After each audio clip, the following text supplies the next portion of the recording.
Frank Christian Marx hat in San Francisco seine Liebe und seine neue Heimat gefunden. Der Wittlicher war Schauspieler und Filmemacher, ja, und hat in den letzten Jahren dann als Stadtführer in der Stadt an der Westküste Amerikas gearbeitet. Ja, und auch wenn Corona ihm dann einen Strich durch die Rechnung gemacht hat, er gibt nicht auf. Und er hat Zeit für einen Besuch in der alten Heimat. Und auch bei uns auf der roten Couch. Die Traumstadt, der Traummann. Für Frank Christian Marx ist San Francisco die große Liebe. Als Tourguide führt er Besucher zu den schönsten Plätzen und teilt mit ihnen seine Begeisterung. Frank Christian Marx kommt aus Wittlich. Nach einem Schauspielstudium in Stuttgart geht er nach Berlin. Sein Film Männer zum Knutschen wird auf internationalen Festivals gezeigt, auch 2012 in San Francisco. 4 Jahre später kommt er wieder in die Stadt und verliebt sich. Er heiratet, wandert aus und wird Tourguide, bietet Stadtrundgänge auf Deutsch an, vor Corona so gut wie jeden Tag. Das ist halt San Francisco. So und nicht anders ist die Stadt. Jetzt geht fast gar nichts mehr. Das Leben in San Francisco ist teuer. Dazu die Trump-Regierung und dann Corona. Die letzten Jahre waren nicht immer einfach. Saure Gurken aus Deutschland helfen gegen gelegentliches Heimweh und das Singen auf der großen Bühne mit dem ältesten und größten schwulen Männerchor Amerikas.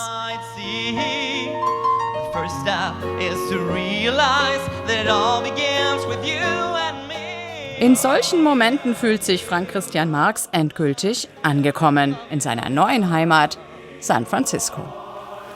Ja, aber jetzt ist er bei uns zu Gast auf unserer roten Couch. Herzlich willkommen, Frank Christian Marx. Vielen lieben Dank. Aber wie ist es denn jetzt, zurückzukommen in die alte Heimat?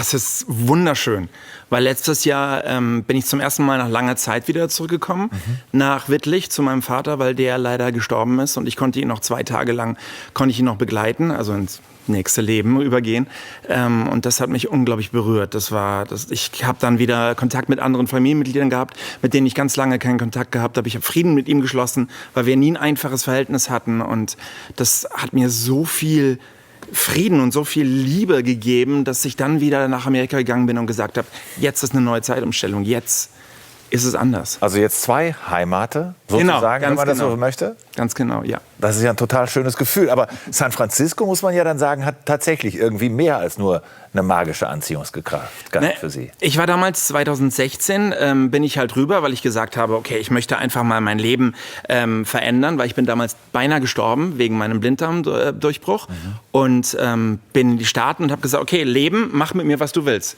Ja, und dann hat mich die Stadt irgendwie gerufen. Sie hat mir die richtigen Leute vorgestellt und dann auch meinen Mann Brand mir vorgestellt und hat mich dann in den Job geschubst sozusagen. Wobei, ich sag mal, Amerika hat es ja dann auch nicht so ganz leicht gemacht. Mit den Trump-Jahren, wenn man das so sagen möchte? Nee, also die Trump-Jahre waren unglaublich schwierig. Warum? Weil Amerika halt sehr zerstritten ist. Auf der einen Seite gibt es die Demokraten, auf der anderen Seite gibt es die Republikaner. Und die sind halt, da wird sich überhaupt nicht zugegeben. Die bleiben halt auf ihrer Seite, die anderen bleiben auf ihrer Seite. Und es wird nur gekämpft und es wird nicht verstanden. Die ganze Welt wird damit in Mitleidenschaft gezogen. War es dann auch für die schwulen Community schwieriger? Oder warum haben Sie das halt so belastend empfunden? Na, es war ziemlich schlimm, auch für die schwule Community, weil Trump hat ganz deutlich klar gemacht, dass, obwohl er immer gesagt habe, oh, ich habe überhaupt nichts gegen Schwule und ich bin für die LGBTQ-Community, hat er immer ganz deutlich in den kleinen Zeichen gezeigt, oh, am liebsten würde ich die auch alle weg wiedersehen. Und wurde dann richtig gefeiert, als klar war, Biden wird die Wahl gewinnen? Ja, wir hatten zwar Corona, aber wir sind trotzdem alle ins Castro gegangen auf die Straße und haben gefeiert. Also das war absolut. Wenn wir schon bei emotionalen Momenten sind, wir haben einen, glaube ich, im Film gesehen, einer Ihrer emotionalsten Momente, Ihr 40. Geburtstag, auf der Bühne zu stehen, Solo singen mit dem größten schwulen Chor Amerikas, vielleicht sogar weltweit. Naja, das Lied war Love Can Build a Bridge, also Liebe kann Brücken bauen. Und das war für mich auch so ein unglaublicher Moment, weil das mache ich auch in meiner Arbeit als Tourguide, dass ich halt eine Brücke baue nach Deutschland. Ich gebe meine Touren auf Deutsch, habe nur Leute, die hier hinkommen, die nach San Francisco kommen als Deutsche. Und denen zeige ich halt auch, was Amerika ist, was San Francisco ist, helfe denen ein bisschen mehr, sich selber auch zu finden. Weil viele Leute, die nach San Francisco kommen, die sind auch auf der Suche nach irgendwas, so wie ich damals. Geben Sie mir einen Erste-Hilfe-Kurs. Was ist San Francisco? San Francisco hat dadurch durch die durch die Art, wie damals schon schwul, lesbisch, transgender Menschen behandelt wurden, nämlich mit sehr viel Liebe. Oder auch im Haight-Ashbury, als die Hippies angefangen haben. Die DNA dieser Stadt ist immer noch so voller Liebe und so voller Magie, wenn ich das sagen kann. So voller Magie, dass immer noch, selbst wenn die ganzen Tech-Firmen jetzt langsam überhand nehmen, ist überall die Energie noch in der Stadt zu spüren. Und die muss man nur halt härter suchen jetzt. Und Corona hat Sie komplett ausgebremst auf Ihrem Weg? Corona war sehr heftig, weil wir mussten, also San Francisco war in ganz Amerika die härteste Stadt. Wir haben am Anfang sofort schon zugemacht, Masken, man durfte nirgendwo mehr hin. Wir haben monatelang sind wir im Lockdown gewesen. Und das hat jetzt, am 15. Juni dürfen meine Freunde wieder feiern sozusagen. Was hat die Pandemie mit Ihnen selbst gemacht? Haben Sie auch Chancen entdeckt trotzdem für sich?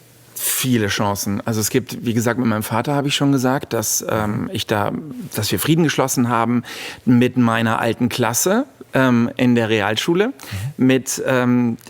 Da habe ich, weil als Kind wurde ich eine Menge gemobbt und ich habe auch eine Menge davon Narben in meinem Leben getragen. Und ich habe aber in dieser Zeit auch Frieden geschlossen. Wir haben dann eine WhatsApp-Gruppe gemacht und alles Mögliche und haben auch uns vergeben. Und das Schönste war, als dann einer gesagt hat, die Ereignisse damals, die haben mich dazu gebracht, dass ich meinem Kind jetzt erkläre, was man nicht machen darf. Kurze Frage noch zum Schluss. Wir haben nicht so viel Zeit. Leider. Ja, klar.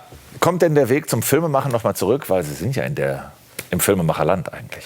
Ja, also wenn ich in eine klare Kristallkugel gucken kann, definitiv. Ich möchte auch wieder einen Film machen, vielleicht sogar eine Art von Fortsetzung von Männer zum Knutschen, was ich damals gemacht habe. Aber auf jeden Fall, ich habe auch 3 fertige Drehbücher. Also dann drücke ich dafür den Daumen, dass eins davon auf jeden Fall Wirklichkeit wird und Sie spätestens dann wiederkommen in die Landesschau Rheinland-Pfalz. Bedanke mich ganz herzlich für das lockere Gespräch. Dankeschön. Ja, und das Gespräch habe ich mit Frank Christian Marx am späten Nachmittag geführt.